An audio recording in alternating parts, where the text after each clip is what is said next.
बिस्मिल्लाहिर्रहमानिर्रहीम। Dear students,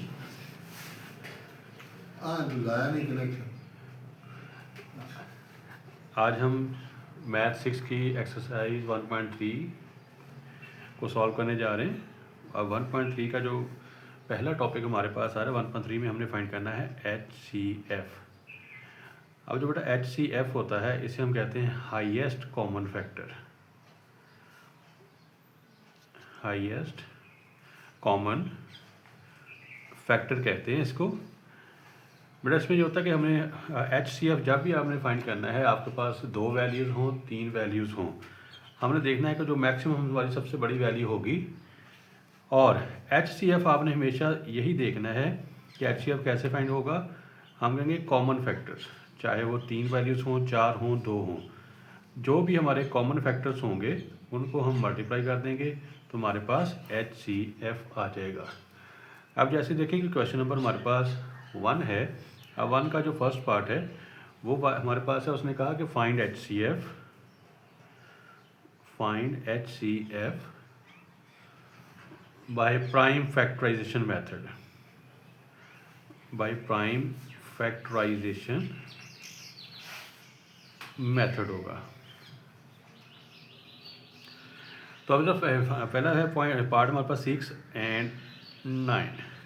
तो अब प्राइम फैक्टराइजेशन कैसे करेंगे हम? पहले 6 की ऐसे फैक्टराइजेशन कर लेंगे तो 2 3 6 हो जाएगा, 3 1 3 हो जाएगा। और उसके बाद 9 है तो 9 की फैक्टराइजेशन करेंगे तो ये 3 3 9 हो जाएगा। तो अब हमारे पास ये दोनों की फैक्टराइजेशन हो गई। हम इसको अब ऐसे लिख लेंगे कि 6 इज इक्वल टू 6 के फैक्टर बन गए 2 इंटू 3, 9 के फैक्टर बन गए 3 इंटू 3। अब बेटा जब आपने HCF फाइंड करना है तो HCF हमारे पास क्या होगा? हम लिखेंगे कॉमन फैक्टर्स। Common factors. अब कॉमन फैक्टर्स कौन सा है? इसमें 3 है तो 3 ही हमारा HCF हो जाएगा। तो बेटा देखिए अब हमने क्या करना है कि 6 एंड 9 वैल्यूज़ थी, आपने 6 और 9 की क्या करनी है? पहले फैक्टराइजेशन कर लेनी है।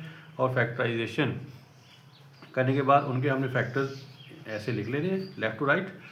और उसके बाद जो कॉमन फैक्टर्स होंगे वही हमारा HCF होगा। अब नेक्स्ट देखें, जैसे हमारे पास इसका दूसरा पार्ट है वो हमारे पास है 25 एंड 45। 25 एंड 45। अब हम उस तरह से फैक्टराइजेशन करेंगे कि 25 की फैक्टराइजेशन बन जाएगी 5 इंटू 5, तो 5 1 5 हो जाएगा। और 45 की फैक्टराइजेशन बन जाएगी अब 3 पे हम टेबल पढ़ेंगे तो 15 का टेबल पढ़ेंगे तो 15 3 45 होता है और 3 5 15 होता है और 5 1 5 होता है। तो अब हम इसके फैक्टर्स लिख सकते हैं कि हमारे पास 25 के फैक्टर्स आ गए 5 इंटू 5 और 45 के फैक्टर्स आ गए कि 3 इंटू 5। तो हमारा HCF हो जाएगा। HCF आपको क्या बताया था? मैंने कहा था कि कॉमन फैक्टर्स, ऐसा फैक्टर जो दोनों तरफ हो, कॉमन फैक्टर्स होंगे। तो अब कॉमन फैक्टर यहाँ पे 5 एंड 5, तो ये 5 हमारा कॉमन फैक्टर आ रहा है, यही हमारा HCF हो जाएगा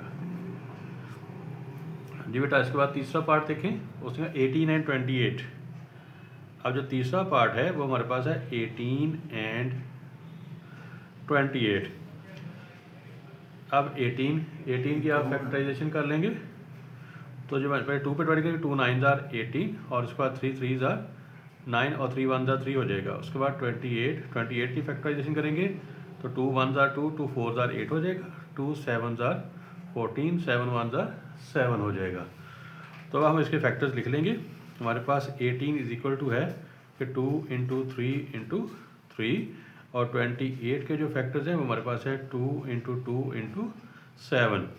तो बेटा यहाँ पे आप देख सकते हैं, हम कहेंगे जी HCF हमारे पास क्या होंगे? कॉमन फैक्टर्स जो दोनों में मौजूद हों, यानी मुश्तरक आदाद कहते हैं। अब कॉमन फैक्टर्स यहाँ पे कौन क्या आ रहा है? हमारे पास ओनली 2, तो हम लिख देंगे 2, ये हमारा HCF हो जाएगा तीसरे पार्ट के लिए।